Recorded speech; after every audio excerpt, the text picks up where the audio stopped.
Alors comment nous avons fait pour tuer nos sols? Ben, on a violé ces lois fondamentales.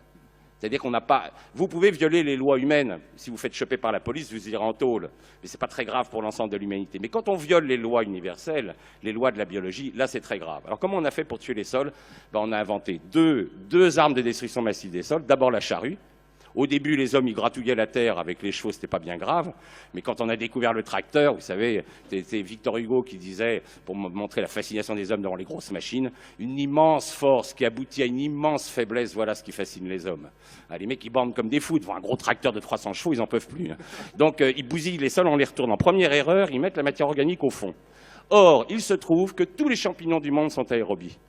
Il n'existe pas de champignons anaérobiques sur Terre. Tous les paysans qui ont eu l'occasion de planter un piquet dans le sol le savent, quand ils sortent le piquet, la pointe du piquet est intacte et le piquet est complètement rongé sur les premiers centimètres. Donc quand vous mettez de la paille dans le sol, vous ne faites plus d'humus. C'est pour ça qu'on arrive à ce système très étonnant que les anciens faisaient à peu près 2 tonnes de paille en France en 1900, ils avaient 4% de matière organique. Maintenant, nous avons 5 à 6 tonnes de paille en France et nous n'avons plus que 1,6% de matière organique sur l'ensemble du territoire. Nous avons divisé par 2 notre matière organique alors qu'on a multiplié par 2 les pailles. Pourquoi? Parce que nous les enfouissons. Et à partir du moment où vous enfouissez, c'est fini, vous ne ferez plus jamais d'humus. Heureusement d'ailleurs pour la ville de Venise qui repose sur des piliers de bois. Ces piliers de bois sont sous l'eau en anaérobiose et aucun champignon ne peut les écrouler. C'est pour ça que la ville est toujours là. Donc première erreur, enfouissement de matière organique. Et le nombre de gens que je vois en mettre du compost avant de planter un arbre passent leur temps à faire cette erreur qui est une erreur fondamentale contre les lois universelles. Deuxième erreur, on apporte les engrais chimiques. Qu'est-ce que font les engrais chimiques? Ils stimulent les bactéries. Or, les bactéries, elles sont minéralisatrices, elles ne font pas d'humus, elles minéralisent. Et les bactéries, elles se multiplient 20 fois plus vite que les champignons. Donc, qu'est-ce qui se passe quand vous mettez des engrais chimiques? Vous accélérez la minéralisation de la matière organique. Quand la matière organique tombe trop bas, la faune disparaît puisqu'elle se nourrit de cette matière organique. Un pays comme la France, nous sommes passés de 2 tonnes de vers de terre en 1950 à l'hectare à moins de 100 kilos. Qu'est-ce qui se passe quand il n'y a plus de vers de terre? Les vers de terre, je vous ai expliqué qu'ils remontaient tous les jours de la terre. Ils remontent de la potasse, du phosphore, de la magnésie, du calcium. Plus de remontée par les vers de terre. Les éléments vont descendre.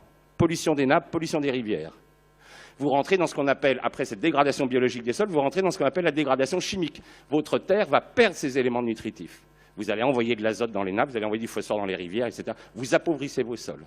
Or, il se trouve que lorsque le taux de matière organique est tombé trop bas et que vous avez minéralisé des ions fondamentaux qui attachent argile et humus comme le fer, le calcium, etc., eh bien l'argile n'est plus attachée, l'argile s'en va, les rivières se chargent de boue dès qu'il pleut. C'est la dernière mort des physiques, c'est ce qu'on appelle la mort physique des sols. Votre sol part à la mer. Donc, qu'est-ce que ça veut dire pouvoir faire une agriculture durable? C'est reconnaître que la propagande des multinationales, et de la propagande, ce n'est pas de la science, il va falloir remettre de la science dans l'agriculture. Or, l'agriculture n'a plus de science depuis 50 ans, elle n'a que de la technique, elle n'a que des produits chimiques, elle n'a que des grosses machines, c'est-à-dire qu'elle fait tourner le business agro-industriel. Mais cette agriculture n'est pas là pour nourrir les hommes, elle est là pour enrichir l'agro-industrie. Or, le problème qu'on a maintenant avec 7 milliards d'individus, c'est qu'il va bien falloir se décider à nourrir les hommes. Et nous avons maintenant 1 milliard d'hommes qui souffrent de la famine. Donc, la révolution verte, c'est un échec total. Le problème, c'est que cette société qui est obsédée par le profit ne veut pas reconnaître ses torts. Elle ne veut pas reconnaître que la révolution verte est responsable de la famine d'1 milliard de personnes, c'est-à-dire autant d'habitants qu'il y avait en 1800 sur cette planète.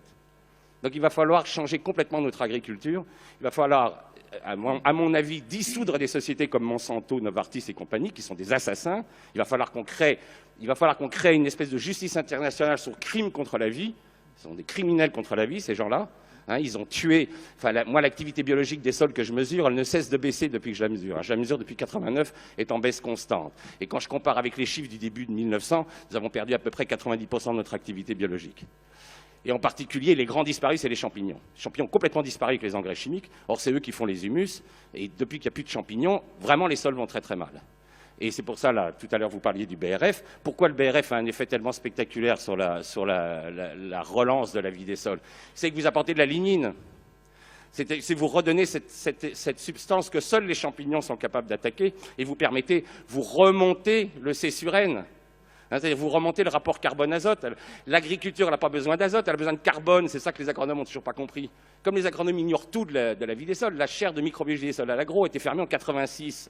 Là, vous avez devant vous un fossile vivant. Des microbiologistes des sols, on n'en fabrique plus en France. Vous avez 150 agros qui sortent de la boîte, ils ne connaissent rien des cycles microbiens. Enfin, c'est quand même hallucinant. Ils ne savent pas distinguer un basidiomycète d'une bactérie ou d'un actinomycète. Ils ne savent pas que les rôles sont complètement différents.